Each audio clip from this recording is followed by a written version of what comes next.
Are you wondering how you fail a visa interview? I'm Kate Lincoln-Goldfinch, your friendly immigration lawyer in Texas, here to answer all of your immigration questions. When you're thinking about how to prepare for a visa interview at the U.S. Embassy or consulate in your country, you need to look at the type of visa that you're applying for and what it requires, what are the parameters. For example, if you're applying for a tourist visa, that's a temporary visa that only allows you to come to the United States for 6 months, up to 6 months at a time, although you shouldn't usually come for that long. And you can watch some of my other videos to understand why. But when you're applying to come on a 6-month trip, the requirements are that you're not working and you're not intending to reside permanently. So what does that mean? That means that when you go to your interview, you need to show that you have either a lot of assets and money to support yourself for a long trip to the United States without working, or that you have steady employment in your country and ties to your country. Maybe you have your children there, they're enrolled in school.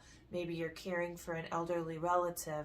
So you want to show the reasons that you have to go back home so that the consular officer doesn't worry that you're actually intending to just come to the U.S. and overstay your visa.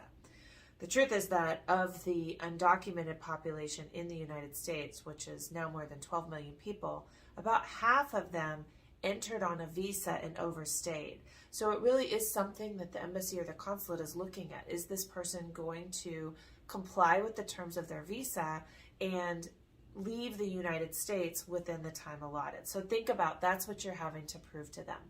If you're coming to visit someone who's a friend or a relative, you can think about having them write you a letter of invitation. I don't really think that that is all that necessary based on the cases that I've seen, but it is an option. Now, if you're applying for a different kind of visa, maybe a student visa, maybe an employment visa, you're going to have different parameters, right? On a student visa, you're going to be studying in the United States for a much more long period of time. So you definitely have to show your ability to support yourself for your tuition and your time in the United States, but you don't need to show, for example, that you have a job in your home country to go home to, because that would not be expected in that type of visa. So these are some tips for how not to fail your visa interview. Come prepared, bring your documents, look through the type of visa that you're applying for and what are the requirements of it, and be able to explain to the officer through your words and your documents how are you going to comply with the terms of that visa. I will also say it's a whole lot easier to renew a visa that you've had than to apply for the first time. So if you're doing a renewal and you've been complying with your previous visa, that's going to make things easier on you. And also, look, the country where you're living does matter.